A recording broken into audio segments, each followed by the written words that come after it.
السلام عليكم ورحمة الله وبركاته. بسم الله الرحمن الرحيم. مرحبا بكم إخواني الأعزاء مع هذا الفيديو الجديد على قناة الهاوي، مع نصيحة سريعة عن كيفية تزاوج الكناري والتجهيز لتزاوج طائر الكناري.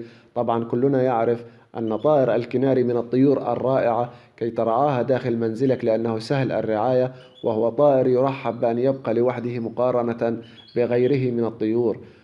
ومع ذلك فهناك أمر واحد بالنسبة للكناري ليس بسيطا تماما، وهو التزاوج.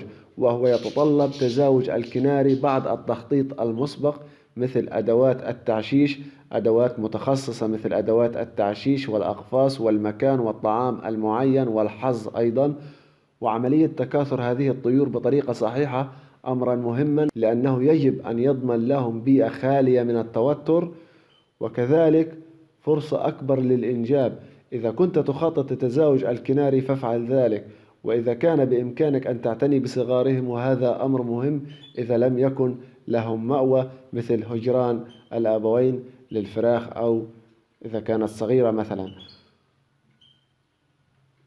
وإن شاء الله سوف يتم رفع المزيد من الفيديوهات عن تزاوج الكناري وعن التغذية المفيدة لطائر الكناري. مع العلم هناك الكثير من الفيديوهات داخل القناة يمكنكم الاستفادة منها فيما يخص تغذية وتزاوج وتكاثر وإنتاج فراخ طيور الكناري، وأتمنى أن تكونوا قد استفدتم من هذا الفيديو، ولا تنسوا المشاركة لتعم الفائدة على الجميع. وبارك الله فيكم وجزاكم الله عني خير الجزاء. ولا تنسوا الإعجاب بالفيديو تأكيدا لدعمكم لنا لرفع المزيد. ولا تنسوا إخواني الكرام الاشتراك بالقناة مع تفعيل جرس إشعارات القناة حتى يصل إليكم كل ما هو جديد. ولا تنسوا الإعجاب بصفحتنا على الفيسبوك، سوف تجدون جميع الروابط الخاصة بالتواصل معنا في الوصف أسفل الفيديو إن شاء الله.